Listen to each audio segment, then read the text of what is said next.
আচ্ছা, F185 ড্রোনটি কিভাবে চালাবেন? ফার্স্ট টাইম এখানে চাপ দিয়ে ধরবেন, ধরলে ড্রোনটি অন হয়ে যাবে। অন হওয়ার পর ক্যামেরাটা অবশ্যই সামনের দিকে থাকবে, আপনি বরাবর পিছনে দাঁড়াবেন।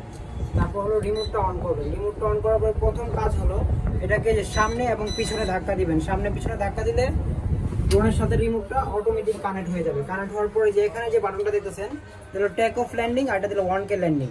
তো এখন এখানে চাপ দিলে এটা এখন অটোমেটিক উপরে উঠবে। যেখানে চাপ দিচ্ছি এটা অটোমেটিক উপরে উঠবে। হ্যাঁ, উপরে উঠার পর এটা ছেড়ে দেন, ছেড়ে দেওয়ার পর একটা লেভেলে দাঁড়ায় যাবে।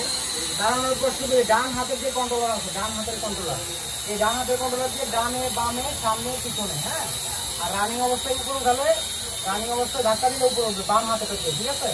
আবার বাম হাতে পেতে ধাক্কা দিলে নিচে নামবে।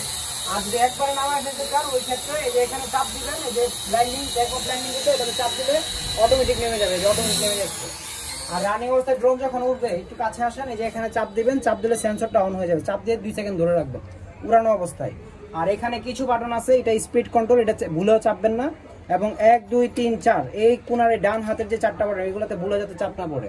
এগুলো হলো জাইরো সেটিং, যদি চাপ পড়ে ড্রোন একদিকে দৌড় মারবে। এবং এটা স্পিড কন্ট্রোল, স্পিডে চাপ দিলে পাখা কম ঘুরবে। এটা চাপ দেওয়ার দরকার নেই। 1 2 3 4 5 এই 4টা বাটন চাপবেন না। শুধু এটা হলো উপরে উঠানোর জন্য, এটা নিচে নামানোর জন্য, এটা সেন্সর। আর এটা দিয়ে ডানে বামে সামনে পিছনে, আর এটা দিলে উপরে নিচে।